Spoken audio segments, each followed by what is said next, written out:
नमस्कार दोस्तों, राधे राधे। दोस्तों, सावन के महीने में शिव जी की कथा हमें ज़रूर सुननी चाहिए।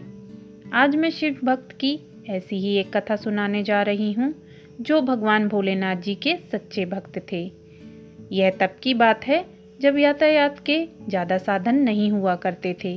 अगर कोई व्यक्ति तीर्थ स्थान भी जाता तो उसे अधिकतर चल के ही जाना पड़ता था और उसे पता भी नहीं होता था कि वह घर वापस कब आएगा। ऐसा ही एक शिवजी का भक्त बहुत ही मुश्किल से, कठिनाइयों से केदारनाथ धाम भगवान शिव जी के दर्शन के लिए पहुंचा। जब वह वहां पहुंचा तो पुजारी जी मंदिर के कपाट बंद कर चुके थे।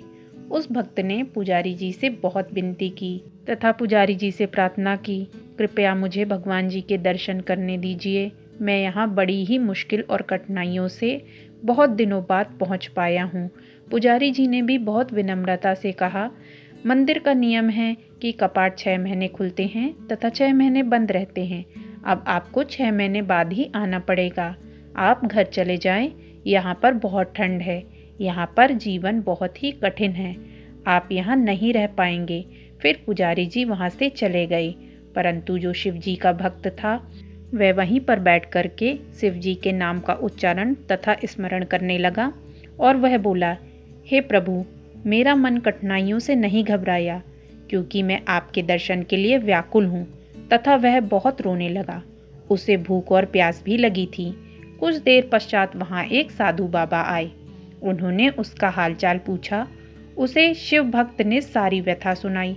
साधु बाबा ने उसे पानी तथा भोजन दिया तथा बोले, हौसला और विश्वास रखो, कपाट कल जरूर खुलेंगे। उस बाबा से बात करते करते कब उस भक्त को नींद आ गई उसे पता भी नहीं चला।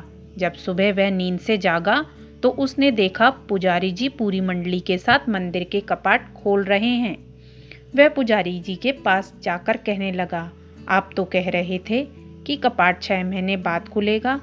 पंडित जी को याद आया, यह तो वही भक्त है जिसने मुझसे कपाट खोलने के लिए विनती की थी। पंडित जी बोले, मैं तो 6 महीने बाद ही यहाँ आया हूँ। उस भक्त ने पंडित जी से उनके जाने के बाद बाबा से मिलने की सारी बात बताई। पुजारी जी भी आश्चर्य में थे। कोई 6 महीने तक बिना किसी साधन के कैसे जीवित रह सकता है। पुजारी जी उस भक्त के चरणों में गिर गए और बोले, भगवान शिव न केवल तुम्हें भोजन पानी दे गए बल्कि 6 महीने के कालखंड को योग माया से एक रात्रि में समाप्त कर दिया। तुम्हारी सच्ची आस्था थी। भोले बाबा तुम्हें स्वयं दर्शन देकर गए। असल में वह बाबा कोई और नहीं, स्वयं भगवान शिव शंकर ही थे। भगवान शिव जी को भोले भंडारी भी कहा जाता है। भगवान शिव जी अपने भक्तों के कष्टों को पल में हर लेते हैं। ईश्वर की भक्ति इतनी आस्था तथा लगन से करनी चाहिए कि अगर आप पे कोई भी कष्ट हो तो स्वयं भगवान उसे दूर करने आए। जिस तरह भगवान भोलेनाथ ने अपने भक्त की सभी परेशानी तथा कठिनाइयों को दूर किया, ऐसे ही भगवान सब पर अपनी कृपा दृष्टि बनाए रखें। मैं भोले बाबा से यही प्रार्थना करती हूँ। मेरे सभी प्यारे दोस्तों को राधे राधे। जय श्री कृष्णा, जय भोलेनाथ।